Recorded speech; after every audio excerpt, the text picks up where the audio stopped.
Welcome to my channel, Sunshine Shoulders. I'm Calvin. Thank you for stopping by today. So many channels you could be watching. You're watching mine. This is part 2 of an American in distress. Was actually a Belgian man living in a no-go zone in the Philippines. This is the journey that we went on to reach this gentleman. It was so unbelievable that I had to document it and show my viewers and subscribers. I call this a no-go zone because that's exactly what it is. There's very few places that I tell people not to travel to in the Philippines, but this is one. Not only is it remote, but the terrain is bad. We had to cross 2 rivers, one by motorcycle over a rickety bridge, then the other by foot. I ruined a brand new pair of Adidas sneakers. I don't know if I'm ever going to be able to get all the mildew and everything out of that, but I was on a mission to help a fellow American, I thought, but it turned out that this was a Belgian man. He was a hermit living up here in these mountains, and from his own mouth he said, hey, there's NPA up here, but they don't bother you as long as you don't cause any trouble. But I wanted to show everybody what it took to get to this place. And let me be honest, I was with some people who knew exactly where we were going. Otherwise, we'd have never found this place. This place is just so isolated, and the thing about it was, hindsight being 2020, I'm thinking this guy, he's done something and he's hiding, because as you can see, this is a trip deep into the province. We walked through jungles, we walked up hills, and what made it even worse was it had rained earlier in the day, so it was muddy, it was slippery. The river that we crossed was moving, and coming back, I almost slipped, and I would have hated to have slipped on those rocks and had that current carry me on downstream, because it could have been trouble. I was with 6 people. Otherwise, I never would have went, because I was told not to go, but I went anyway. The Spirit moved me, said go ahead, because if it was me, I would have wanted somebody to check on me, but what we ended up finding was a guy. He was in great spirits. I wouldn't call him crazy, but I would call him eccentric, simply because of the conditions he's living in. You saw in the video the kubo that he was living in, and that's another reason I don't think he's crazy, because it was neat. It was clean. There were some things hanging from the ceiling. I wasn't going to ask him what it was, because there's no running water, there's no plumbing. But he does make a living, he does earn a living, rather, raising pigs and chickens. Then he resells them. Very seldom does he come off of that mountain. He only comes down every now and then, he said, if he has to go to the store, or he'll have his friend, whose place that is, allowing him to stay there. He'll make him a list and he'll bring the supplies up. This gentleman was full of pride. I tried to offer him 2,000 pesos off camera. He wouldn't take it. He was offended, and I had to apologize to him.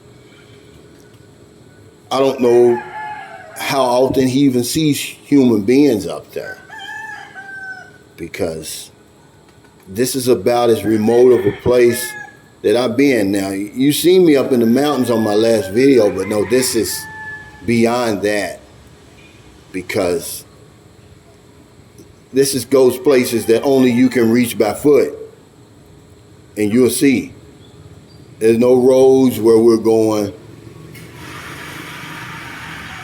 He has no electricity. I just want anybody that knows how hot it gets in the Philippines knows that there has to be times when this guy's suffering up there. Even though he's in the mountains, and every now and then, especially at night, it'll cool down, but during the day, this guy has to be burning up. because I was burning up for the little time that I was there, But once he told me that there was NPA up there, I got kind of nervous and I kind of speeded up the interview a little bit more than I wanted to because he's an interesting gentleman. He was married to a Filipino before. He said it was a fake marriage. He said it cost him, in his estimate, he said 28 million pesos. That's what he told me. He said it cost him 4 million just to get out of all the marriage and all the legal problems that she had caused him. But at one time, he was pretty well to do. And if you see the guy, you can tell he's scruffy looking now. He's haggard looking because of his living conditions. But if you up close on him, you can see that at one time he probably was a handsome man. He probably was successful because he said he was a businessman. He was from, I forget what, he didn't say Antwerp, Belgium, but he said he was a building inspector, came over here and he started to fight cocks. You know, he was a cockfighter. And he bred for several very rich Filipinos. He said at one time he was earning 40,000 pesos per month, which is a lot of money over here. He's 67, he has no pension because he quit work at 37. Very, very interesting. But I want you to come with me on this journey because you can see it's a long way. And part of the problem is being on the back of these motorcycles because they only have one speed, and that's fast. All they're trying to do is get you to where you're going so they can drop you off and get back so they can pick up somebody else. Safety is not a concern to them. But let me say this, they're excellent, excellent drivers because this terrain, look at this bridge that we're crossing right here. This is normally a walking bridge. This thing is scary, guys. We're on a motorcycle. He's going real slow, but I'm more worried about the bridge holding up than his driving. But this is on our way over. I had to share this with you because you would have never believed me. I want you to see it for yourself. The young lady, it just shows you the character of some of these Filipinas over here and Filipinos. She cared enough about this guy and she knew how I help people over here that she reached out to me. It had to be bad if she said, a Filipina, that he was living so pitiful. If I could help him. She thought he was an American, you know, because they think all white men are Americans. She thought he wanted to go home. He don't want to go home. He said this is where he lives. He's been living here for 28 years. He's been living up in this mountain for 9 months. Now, here's the first river. This is the base of the river. Now, see, it's knee deep. I don't know if you're going to be able to see it, but that water's moving. And on the way back, and see these waters, these stones, they're very, very slippery. Anybody that knows this type of terrain will show you this is, these stones are very slippery. And see, I had on those shoes, and then I'm trying to carry my gimbal in one hand, and it was something. See, this is the lady, that's the lady and her baby. See, they know this terrain. It's nothing to them. Well, you know, I'm from the city. This is really dangerous, to be honest with you. And if you're going to see, after we get through this, then we start going through the jungle. Now, once we got to this point here, this is as far, right at the base of this river, is as far as motorcycles can go. Everything else is by foot. Yeah, this is a remote area. This is a no-go zone. People always talk about this. They say, hey, Calvin, can you do something about a no-go zone? And I was like, man, I don't go to no-go zones, and I'd be damned if here I am. And it's a no-go zone for obvious reasons. Look how remote this is. The terrain is terrible.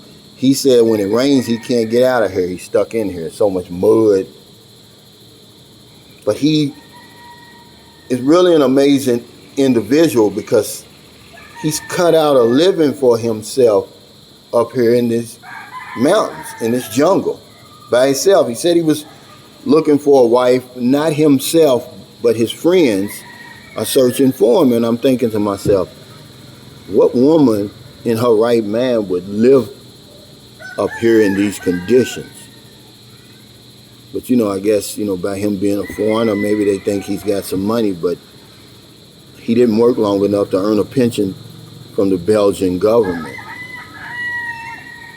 So I just wanted to bring y'all along with me because you would never believe me, and I couldn't have described it to you without showing it to you. Because actually we have to cross a stream too. And I could have easily had a broken ankle, broken leg. See, Filipinos, they're used to this, but not me. This stream, the rocks had that moss on it. They were extremely slippery.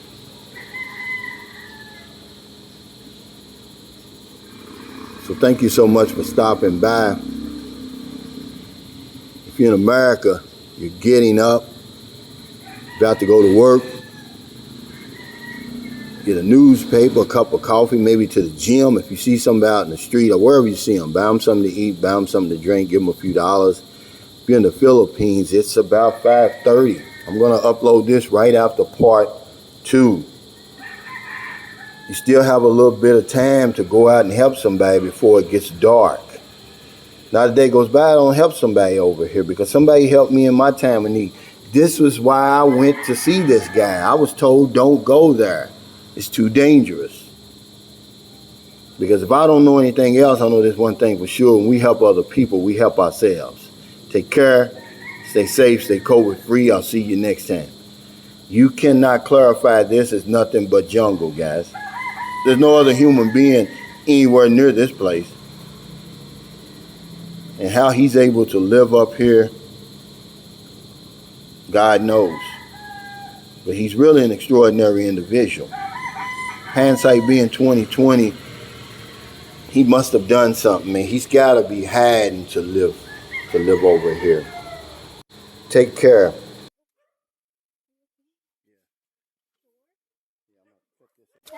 Hello?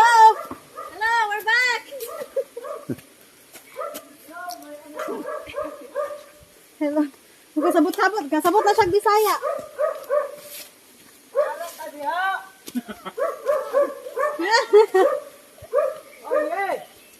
Oh yeah. Naarak ka.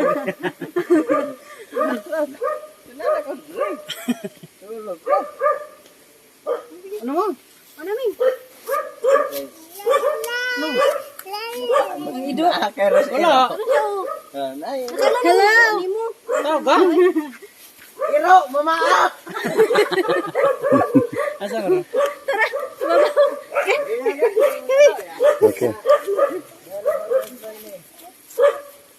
Iro, mamaak.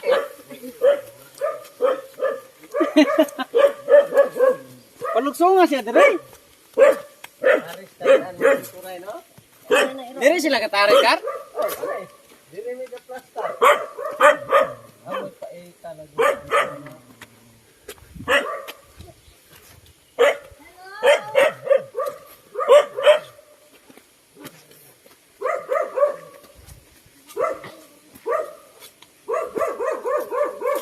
Okay.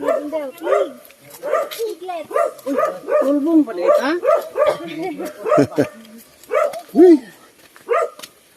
Yang agi Mario, belum dinaro. Ha? Sabi ka dapat na.